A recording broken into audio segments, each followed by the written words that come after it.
Friends, welcome back to Mazhathulli creations. ഈ channel നിങ്ങൾ ആദ്യമായിട്ടാണ് കാണുന്നതെങ്കിൽ സബ്സ്ക്രൈബ് ചെയ്യാൻ മറക്കല്ലേ.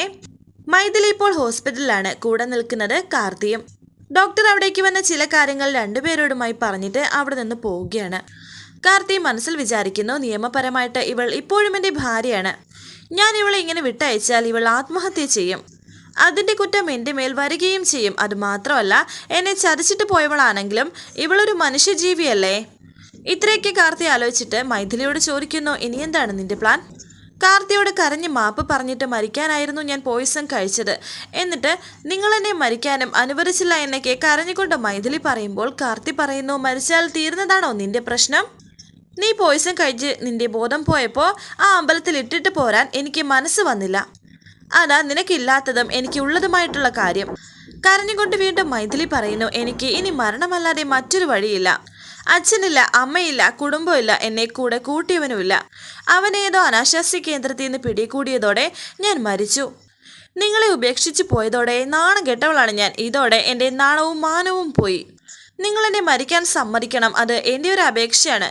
ഇത് കേട്ട് കാർത്തി പറയുന്നു, നീ മരിക്കൊന്നും വേണ്ട. നിന്നെ മരിക്കാൻ വിടാൻ മനുഷ്യത്വമുള്ള ഞാൻ സമ്മതിക്കില്ല. ഇന്നലെ വരെ നിന്നെ കൈ കിട്ടിയാൽ കൊല്ലണം എന്ന് തന്നെയായിരുന്നു എൻ്റെ ആഗ്രഹം.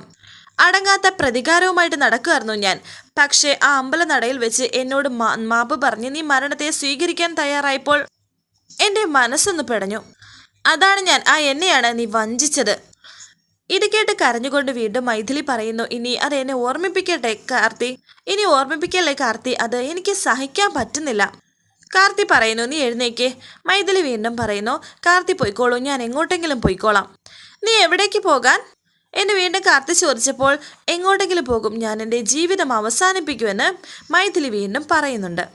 ചെമ്പകമംഗലം വിട്ടത് മുതൽ കരയുകയാണ് ഞാൻ. എൻ്റെ ഈ കരച്ചിൽ ഇനി എന്നേക്കുമായിട്ട് അവസാനിപ്പിക്കണം. നീ എവിടെയെങ്കിലും പോയി മരിക്കണം എന്ന് തന്നെയായിരുന്നു എൻ്റെയും ആഗ്രഹം. പക്ഷേ ഇനി നിന്നെ ഞാൻ മരണത്തിന് വിട്ടുകൊടുക്കില്ല. നിന്നെ വീണ്ടും സ്വന്തമാക്കാനൊന്നും അല്ല. എനിക്ക് എന്നെ സ്നേഹിക്കുന്ന ഒരു ഭാര്യ എൻ്റെ വീട്ടിലുണ്ട്. പക്ഷേ നീ ജീവിക്കണം എന്ന് കാർത്തി പറഞ്ഞപ്പോൾ മൈഥിലി പറയുന്നു, എനിക്ക് ജീവിക്കേണ്ട. ചെയ്തു പോയ തെറ്റിൻ്റെ ശിക്ഷയായിട്ട് നിങ്ങളുടെ മുന്നിൽ കിടന്ന് മരിക്കണമെന്നായിരുന്നു എൻ്റെ ആഗ്രഹം. പക്ഷേ അത് നടന്നില്ല. ഞാൻ എങ്ങോട്ടെങ്കിലും പോവുകയാണ്. പിന്നീട് കാണിക്കുന്നത് ചെമ്പകമംഗലം. രാജലക്ഷ്മി അമ്മ അവിടേക്ക് വന്നിട്ട് നന്ദിനെ വിളിക്കുന്നു. ഒരു നിലവിളക്കെടുക്കാനും പറയുന്നുണ്ട്. ആ ജോത്സ്യൻ ഇപ്പോൾ വരുമെന്നും പറയുന്നുണ്ട്. കൈമൾ അവിടേക്ക് വരുന്നു. ജോത്സ്യനോട് വരാൻ പറഞ്ഞിട്ടുണ്ടോ എന്ന് ചോദിച്ചപ്പോൾ ഉണ്ട് എന്ന് രാജലക്ഷ്മി പറയുന്നു. അതെന്താ ഇപ്പോൾ പ്രത്യേകിച്ച് എന്തെങ്കിലും പൂജയോ വിശേഷമോ വല്ലതും ഉണ്ടോ എന്നും കൈമൾ. ഈ കുടുംബത്തിന് തുടർച്ചയായിട്ട് വരുന്ന ആപത്ത് എന്താണെന്ന് നോക്കണം. കുഴപ്പങ്ങൾ ഒന്നിനു പിറകെ ഒന്നായിട്ട് ഇങ്ങനെ വന്നുകൊണ്ടിരിക്കുകയല്ലേ. കൈമൾ മനസ്സിൽ വിചാരിക്കുന്നു, മകന് നേരെയുള്ള ആക്രമണം അമ്മയെ വല്ലാണ്ട് ഉലച്ചിട്ടുണ്ട്. പക്ഷേ മകനോട് സ്നേഹമുണ്ട് എന്ന് സമ്മതിച്ചു തരാനും വയ്യ. ഈഗോ. ആ സമയത്ത് നന്ദിനി നിലവിളക്കുമായി അവിടേക്ക് വന്നു. മീനാക്ഷി വരുന്നു. ജോത്സ്യൻ വരുമ്പോൾ ഞാൻ അച്ഛന് വേണ്ടി ചില വഴിപാടുകളൊക്കെ നേർന്നിട്ടുണ്ട്. അത് എങ്ങനെയാണ് നടത്തേണ്ടത് എന്നൊന്ന് ചോദിക്കണേ. ഇത് കേട്ട് നന്ദിനി പറയുന്നു, ജേട്ടന് വേണ്ടി ഞാനും വഴിപാടുകൾ നേർന്നിട്ടുണ്ടായിരുന്നു. അതൊക്കെ അതാത് അമ്പലങ്ങളിൽ അങ്ങ് നടത്തിയാൽ മതി മോളെ എന്ന് നന്ദിനി പറയുന്നു. അല്ല, ജോത്സ്യൻ വന്നില്ലേ എന്ന് ചോദിച്ച് സാവിത്രിയും അവിടേക്ക് വരുന്നു. ജോത്സ്യൻ വന്നാൽ ഇവിടെ കാണില്ലേ, എന്ത് മണ്ടത്തരമാണ് നീ വിളിച്ച് പറയുന്നത് എന്ന് കൈമൾ. അച്ഛനെപ്പോഴും എന്നെ കളിയാക്കാനേ നേരമുള്ളൂ എന്ന് സാവിത്രിയും. പിന്നെ അല്ലാതെ എന്നൊക്കെ കൈമൾ. അവിടെ അങ്ങനെ സംസാരിച്ചു കൊണ്ടിരുന്ന സമയത്ത് ഒരു സ്കൂട്ടറിൽ ജോത്സ്യൻ അവിടേക്ക് വരുന്നു.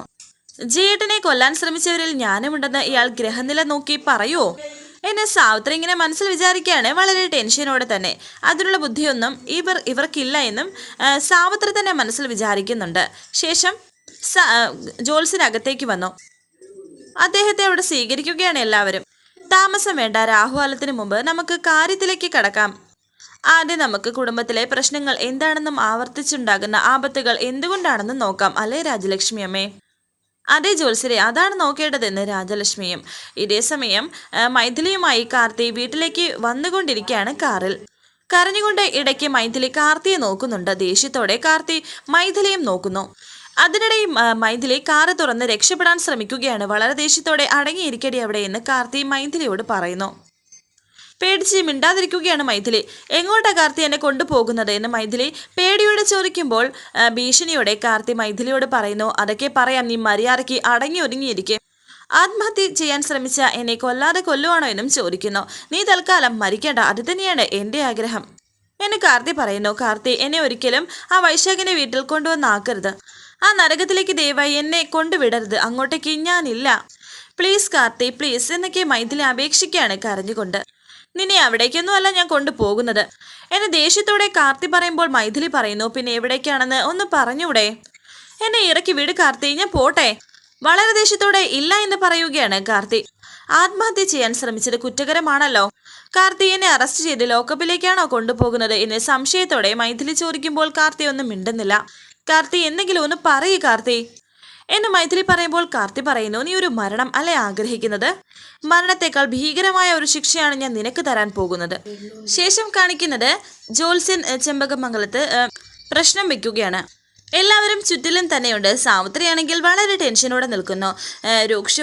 രൂക്ഷമായി ജോത്സ്യൻ സാവിത്രി ഇങ്ങനെ നോക്കുമ്പോൾ ഇങ്ങനെ ഒരു കള്ള ലക്ഷണത്തോടെ നിൽക്കുകയാണ് സാവിത്രി. ഇയാളെന്തിനാ എന്നെ ഇങ്ങനെ നോക്കുന്നത്? ദൈവമേ, ഈ ആപത്തുകൾക്കൊക്കെ കാരണക്കാരി ഞാനാണെന്ന് ആദ്യമേ തെളിഞ്ഞോ എന്ന് സാവിത്രി വിചാരിക്കാൻ അദ്ദേഹം എന്തൊക്കെയോ പറയുന്നുണ്ട്. എല്ലാവരും സംശയത്തോടെ വീണ്ടും ഇരിക്കുന്നു. ശത്രുദോഷമാണ് കാണുന്നത്. നമുക്കാരാ ശത്രുക്കളുള്ളതെന്ന് നന്ദിനിയും ചോദിക്കുന്നു. രാമനും അവിടേക്ക് വരുന്നുണ്ട്. രാമൻ അറിയാം ഇതാരാണ് ശത്രുക്കളെന്ന്. പക്ഷെ ഇപ്പോൾ രാമൻ അവരോട് പറയുന്നില്ല. ദൈവമേ, എൻ്റെ ഗുളികൻ ഇപ്പോൾ ഇയാളാണ്. ഞങ്ങൾ രണ്ടുപേർ, ഞാനും ഇന്ദ്രജിയുമാണ് ജേട്ടനെ തട്ടാൻ കൊട്ടേഷൻ കൊടുത്തതെന്ന് ഇങ്ങേരിപ്പോൾ വിളിച്ച് പറയുമല്ലോ. ജോത്സ്യൻ പറയുന്നു, കുടുംബക്ഷേത്രത്തിൽ ഒരു ശത്രു സംഹാര പൂജ നടത്തണം. 8 ഭഗവതി ക്ഷേത്രങ്ങളിൽ വഴിപാടും കഴിപ്പിക്കണം. എല്ലാം ഞാൻ കുറിച്ചു തരാം. നെഞ്ചത്ത് കൈവച്ചുകൊണ്ട് സാവിത്രി പറയുന്നു. ദൈവമേ, ആശ്വാസമായി. എല്ലാവരും അത് ശ്രദ്ധിക്കുന്നുണ്ടായിരുന്നു. പെട്ടെന്ന് സാവിത്രി അങ്ങ് വല്ലാണ്ടായിപ്പോയി. എൻ്റെ അച്ഛനാണ് ഇപ്പോൾ ആപത്തുണ്ടായത്. അതിനുവേണ്ടി പ്രത്യേകം പൂജ വല്ലതും കഴിപ്പിക്കണോ ജോത്സ്യരെ എന്ന് മീനാക്ഷി ചോദിക്കുന്നു. വേണ്ട, ഈ കുടുംബക്ഷേത്രത്തിലെ പൂജയോടെ എല്ലാം മാറിക്കോളുമെന്ന് അദ്ദേഹം പറയുന്നുണ്ട്. പിന്നെ മീനാക്ഷിയുടെ ജാതകമെടുത്ത് നന്ദിനി ജോത്സ്യന് കൊടുക്കുന്നുണ്ട്. ഇതും കൂടി ഒന്ന് നോക്കണേ എന്ന് പറയുമ്പോൾ സാവിത്രി പറയുന്നു, ഇതെന്തിനാ ഇപ്പോൾ നോക്കുന്നത്? രാമനെ ഒന്ന് നോക്കുന്നു. അതിനിടയ്ക്ക് സാവിത്രി. എന്നിട്ട് സാവിത്രി തന്നെ പറയുന്നുണ്ട്, അല്ല നോക്കിക്കോ. അത് നോക്കിയതിനു ശേഷം അദ്ദേഹം പറയുന്നുണ്ട്, ഇതെന്ത് നോക്കാനിരിക്കുന്നു? മീനാക്ഷിയുടെ ജാതകമല്ലേ, മകം പിറന്ന മങ്ക. ഈ ജാതകത്തിൽ ഇപ്പോൾ ചില പ്രശ്നങ്ങളൊക്കെ ഉണ്ട്. മീനാക്ഷിക്ക് ജാതകവശാൽ ഇപ്പോൾ കഷ്ടകാലമാണ്. ഇത് കേട്ടതും എല്ലാവരും ഒന്ന് ടെൻഷനാകുന്നു. ഈ സമയത്ത് തന്നെയാണ് മൈഥിലിയുമായി കാർത്തി ചെമ്പകമംഗലത്തെത്തുന്നതും. ആ വീട് കണ്ടതും പെട്ടെന്ന് ഒരു ഭയത്തോടെ തന്നെ മൈഥിലി വീട്ടിലേക്കും കാർത്തികിനെയും ഒന്ന് നോക്കുന്നു.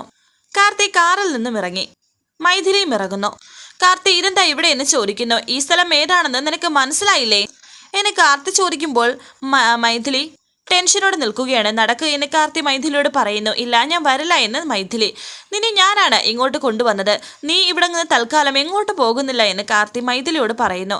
ഞാൻ വരില്ല എന്ന് എന്നെ അതിനെ നിർബന്ധിക്കരുത് കാർത്തി എന്നും കരഞ്ഞുകൊണ്ട് മൈഥിലി പറയുന്നു. മൈഥിലി, ഒരു ബലപ്രയോഗത്തിന് നിൽക്കണ്ട, നീ വാ എന്ന് പറഞ്ഞ് കാർത്തി വീണ്ടും മൈഥിലിയെ വിളിക്കുന്നു. ഇല്ല, ഞാൻ വരില്ല. അവരുടെയൊക്കെ മുഖത്ത് ഞാൻ എങ്ങനെ നോക്കുമെന്ന് മൈഥിലി. നീ എൻ്റെ മുഖത്ത് നോക്കിയില്ലേ, ഇനിയിപ്പോൾ അവരുടെ മുഖത്ത് നോക്കുന്നതിന് എന്താ കുഴപ്പമെന്ന് കാർത്തി. കാർത്തിയോടും ഈ കുടുംബത്തോടും വലിയ തെറ്റ് ചെയ്ത് പോയവളാണ് ഞാൻ, ഒരു മഹാപാപി. ഈ മുറ്റത്ത് നിൽക്കാനുള്ള യോഗ്യത പോലും എനിക്കില്ല കാർത്തി. ദയവ് ചെയ്ത് എന്നെ വിട്ടയക്കണമെന്ന് മൈഥിലി. നിന്നെ ഞാൻ അങ്ങനെ വിട്ടയക്കില്ല എന്ന് കാർത്തിയും. കാർത്തി, എന്നെ കൊന്നു കളയാനാണ് കാർത്തിയുടെ ഉദ്ദേശമെങ്കിൽ ഞാൻ വരാം. മരിക്കാനാണ് എൻ്റെ ആഗ്രഹമെന്ന് മൈഥിലി. നിന്നെ ഞാൻ കൊല്ലില്ല, നീ ജീവിക്കണം. അതെൻ്റെ ആഗ്രഹമാണ്. ആഗ്രഹമല്ല, ഒരു തരം ഭ്രാന്ത്. ഞാൻ സന്തോഷത്തോടെ ജീവിക്കുന്നത് നീ കാണണം. വാടി ഇവിടെ എന്ന് കാർത്തി ദേഷ്യത്തോടെ തന്നെ മൈഥിലിയോട് പറയുന്നു. എന്നാൽ മൈഥിലിയെ കണ്ട് വളരെ ദേഷ്യത്തോടെ എല്ലാവരും പുറത്തേക്ക് വരികയാണ്. ഏറ്റവും കൂടുതൽ ദേഷ്യം സാവിത്രിക്ക് തന്നെ. വാടി ഇങ്ങോട്ട് എന്ന് പറഞ്ഞ് മൈഥിലിയെ പിടിച്ചു വലിച്ചുകൊണ്ട് കാർത്തി അവരുടെ മുന്നിലേക്ക് വരികയാണ്. ഈ സമയം രാജലക്ഷ്മി കൈമളിനോട് പറയുന്നു, ഇതെന്താ കൈമളേട്ടാ, ഞാൻ കാണുന്നത് ദുസ്വപ്നം വല്ലതുമാണോ? സാവിത്രി പറയുന്നു, എന്തോ നട ഇത്, ഇവിളിട്ട് കൊല്ലരുത്, നമ്മളെല്ലാവരും ഒരുമിച്ച് തൂങ്ങും.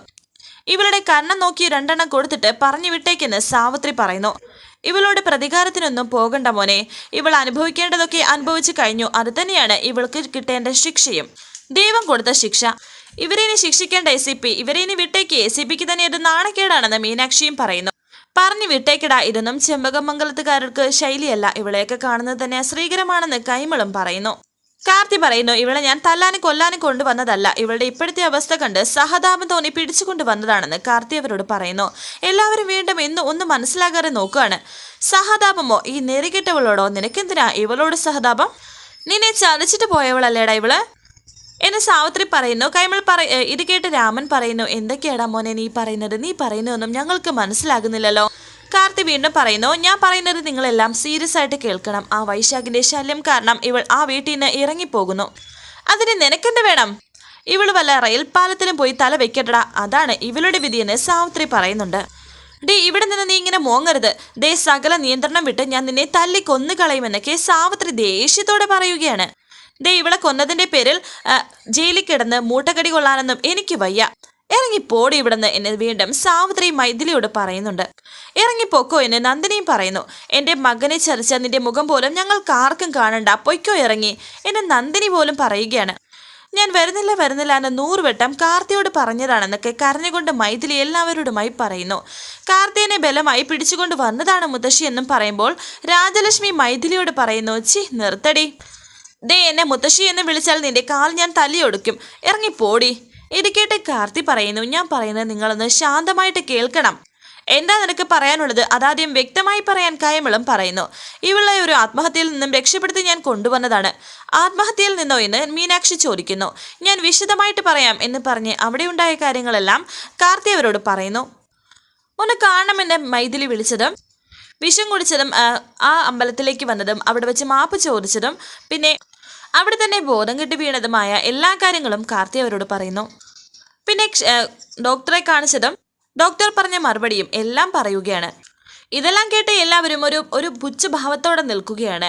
വരാനിരിക്കുന്ന പുതുപുത്തൻ എപ്പിസോഡുമായി വീണ്ടും കാണാം. Thank you for watching. Please subscribe, like, share my channel.